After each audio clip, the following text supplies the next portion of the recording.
Selamat siang, Pak Wibawanto dan teman-teman semua.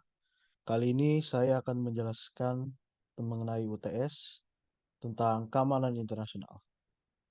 Dan pada topik yang pertama, mengapa kita perlu adanya keamanan dalam individu? Keamanan individu merupakan prasyarat penting bagi kemajuan manusia, sedangkan keamanan negara atau dunia yang lebih mengintegrasikan diri ke arah aliansi, kebijakan yang efektif bagi banyak negara atau pihak dan senjata militer, menyediakan pertahanan sipil dan darurat, serta dengan menggunakan diplomasi. Dengan begitu, perlu mempelajari keamanan internasional untuk mengetahui bahkan keamanan internasional tidak selalu mengenai negara itu sendiri, tapi juga bagaimana kita menciptakan kesepakatan antar negara, apalagi menyangkut tentang angkatan senjata dan peran dari negara sendiri. Dan juga serta dalam dunia global yaitu PBB yang memiliki peran penting dalam keamanan. Model keamanan internasional mempunyai cara kerja yang sedikit berbeda dengan model dari keamanan nasional atau national security. Meskipun keamanan nasional dan kemanusiaan memandang ketidakamanan sebagai ancaman eksternal. Tidak ada dinamika eksternal dalam keamanan internasional. Keamanan internasional memiliki means restricted strategy, yang mana ada banyak elemen-elemen penting yang dilindungi.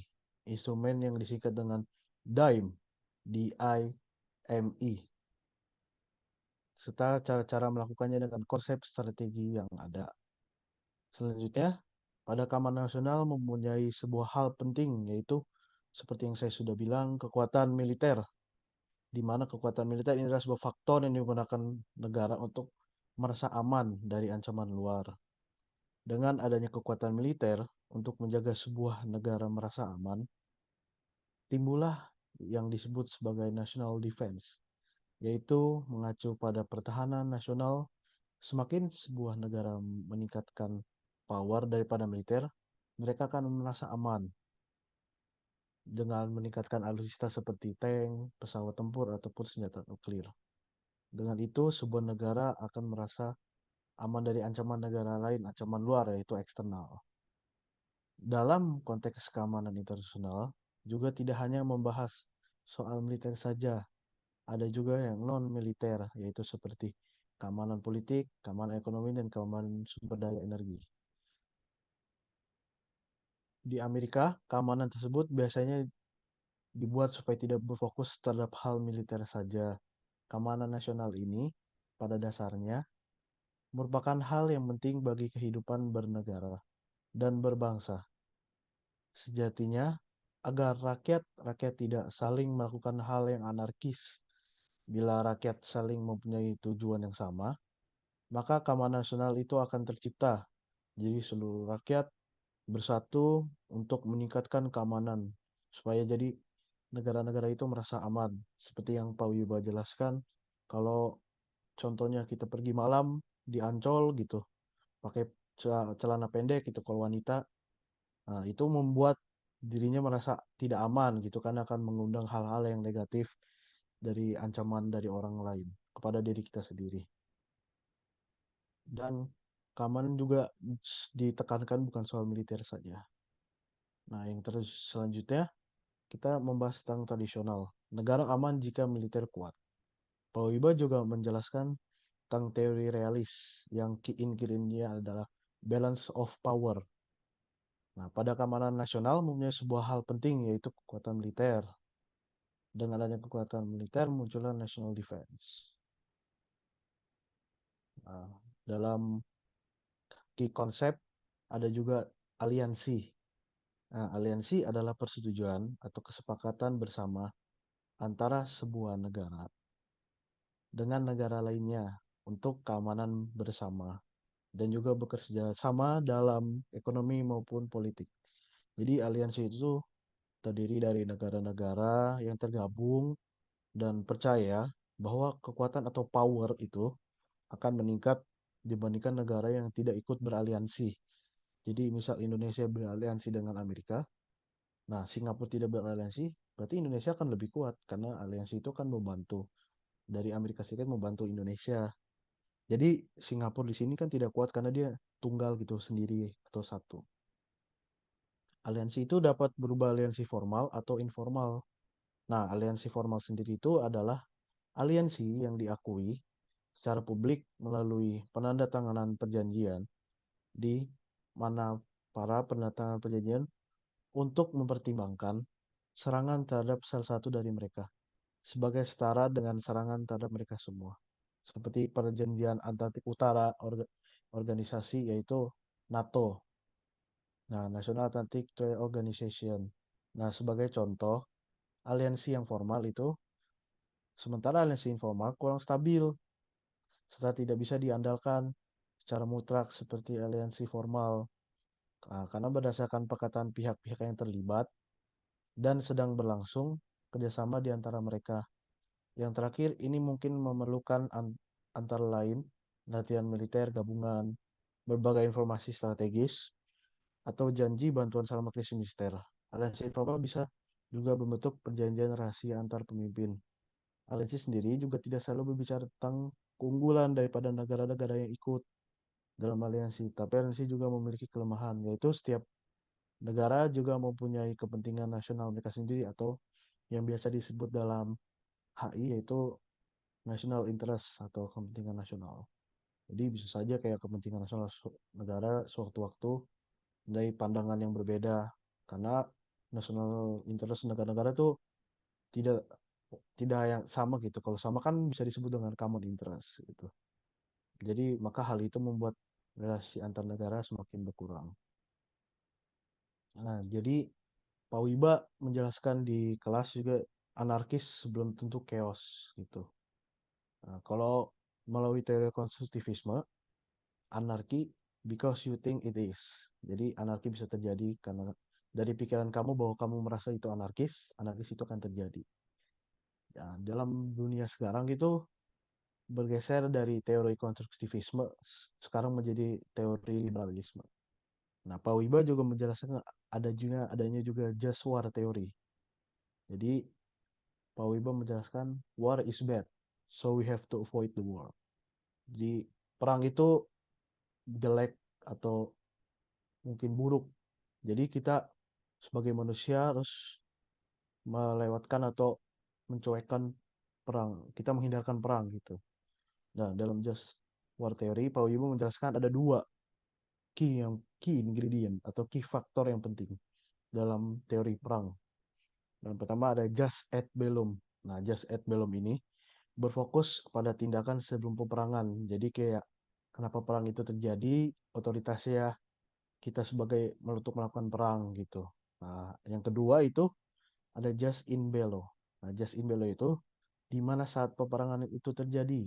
Nah, jadi kayak suster atau tenaga medis atau jurnalis gitu nggak boleh diserang saat perang. Nah, itu just in bello. Nah, dan juga ada dime yang saya sebelumnya sudah pernah membahas yaitu diplomasi, informasi, militer, dan ekonomi. Itu kepanjangan dari dime.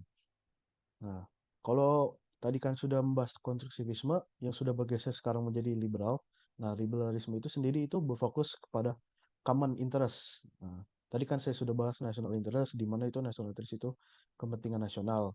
Kalau liberalisme ini berfokus kepada common interest atau kepentingan yang bersama-sama gitu.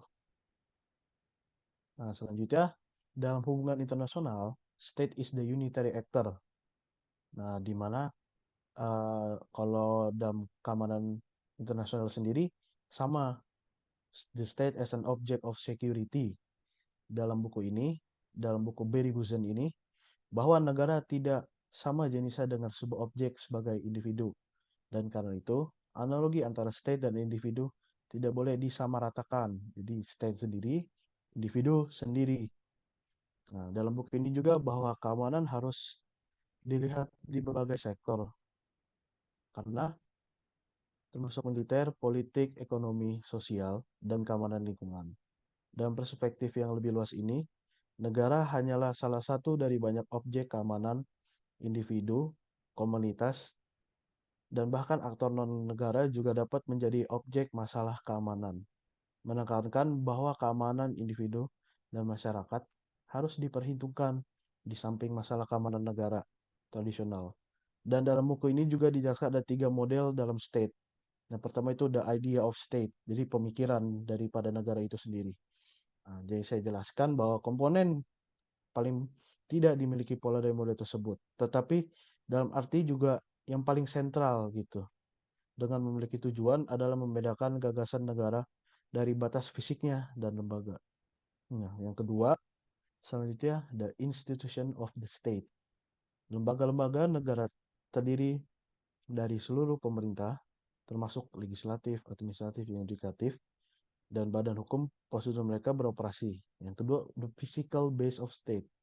Nah, physical base, kalau kita bicara tentang base, berarti itu untuk kita membahas tentang batas wilayah. Nah, merupakan terdiri dari populasi dan wilayahnya, termasuk semua kekayaan alam dan buatan manusia yang terkandung di dalamnya di dalam perbatasan. Ini adalah hal yang paling konkret dari 3 komponen dalam 3 pola tadi yang sudah saya jelaskan. Nah, yang kesimpulannya jadi keamanan internasional mengedepankan state aktor negara sebagai objek utamanya. Tapi tak masalah, keamanan juga tak luput dari individu dan juga aktor non-negara seperti NGO. Nah, melalui ini juga menjadi patokan bahwa keamanan bukan tentang negara saja, tapi ada banyak aktor di balik permasalahan atau objek daripada keamanan itu sendiri. Nah, untuk topik selanjutnya, kita membahas tentang an introduction to non-traditional security. Seperti yang sebelum saya sudah bilang, keamanan tidak hanya sebagai aktor negara saja, tapi ini non-tradisional, jadi aktor non-negara. Jadi non-tradisional ini merupakan sebuah konsep keamanan yang biasanya tertuju pada pergeseran dari negara sentris atau state sentris dan fokus militer paradigma keamanan tradisional ini. Namun ini mencakup banyak wilayah. Dalam buku ini diambil survei tentang kontribusi pasca Perang Dingin atau Cold War terhadap pemikiran tentang keamanan non-tradisional, mencakup berbagai masalah yang sering memiliki dimensi transnasional atau global dan dapat berdampak pada keselamatan, kesejahteraan, dan stabilitas negara dan serta individu. Nah, evolusi keamanan non-tradisional baik sebagai konsep maupun pendekatan studi keamanan, banyak dipengaruhi oleh pendekatan keamanan berpikir dari dunia ketiga. Keamanan non-tradisional mencakup berbagai masalah yang sering memiliki dimensi transnasional atau global dan dapat berdampak pada keselamatan, kesejahteraan, dan stabilitas negara dan individu. Isu-isu dalam keamanan non-tradisional ini tidak terbatas pada degradasi lingkungan, perubahan iklim, pandemi, terorisme, ancaman dunia maya, perdagangan manusia. Jadi ini non militer, seperti yang saya sudah bilang sebelumnya.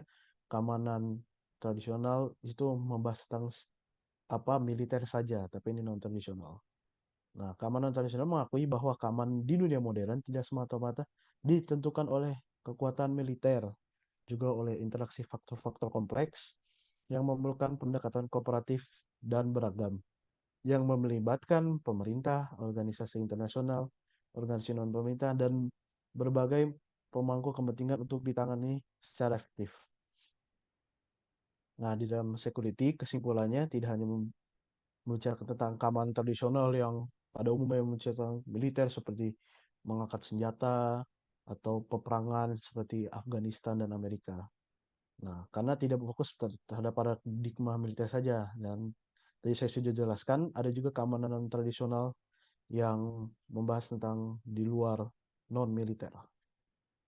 Nah, selanjutnya pada chapter 4 kita bisa menganalisis proses pembuatan kebijakan keamanan nasional dan luar negeri di abad ke-21 dalam bab ini di Alan G. Stolberg membahas kompleksitas pembuatan kebijakan keamanan nasional dan luar negeri di abad ke-21.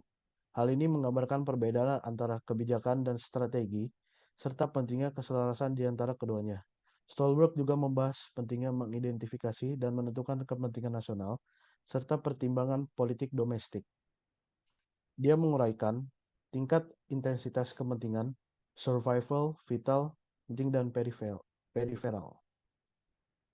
Nah, selanjutnya, keamanan internasional membahas tentang konsep regional powers atau kekuasaan regional dan menjelaskan bagaimana kekuatan regional ini mempengaruhi struktur keamanan internasional. Jadi ada the three theoretical perspective on the post-Cold War security order. Jadi setelah Perang Dingin ada tiga di perspektifnya. Yang pertama nasionalis, yang kedua globalis, ketiga regionalis. Nah, ini sebuah kerangka teori dari Barry Busan yang dikembangkan untuk menggambari pola keamanan internasional dari kacamata atau point of view yang berbeda untuk membaca sebuah pola dari negara. Dari ini teori RSCT. Interaksi dalam RSCT itu Pak Wiba mengatakan penting. Jadi Pak Wiba mengatakan mainstream teori HI atau IR, which is konstruktivisme. Itu yang pada umumnya dipakai oleh IR atau International Relation. Wawiba juga menjelaskan realisme dulu untuk mengetahui kekuatan potensial di wilayah itu, batas fisik, kekuatan real seperti ideologi yang intangible. Setelah itu hitung balance of power-nya. Wawiba mengatakan dan memberi contoh. Nah, setelah itu melihat hubungan antar negara di wilayah ini melalui liberalisme. Nah, proses internasionalisasi itu terjadi setelah kerjasama hubungan dan konstruktivisme melalui interaksi antar negara itu yang mempunyai common interest seperti Thailand, Vietnam, dan juga segitiga emas. Dan akhirnya terbentuklah ASEAN.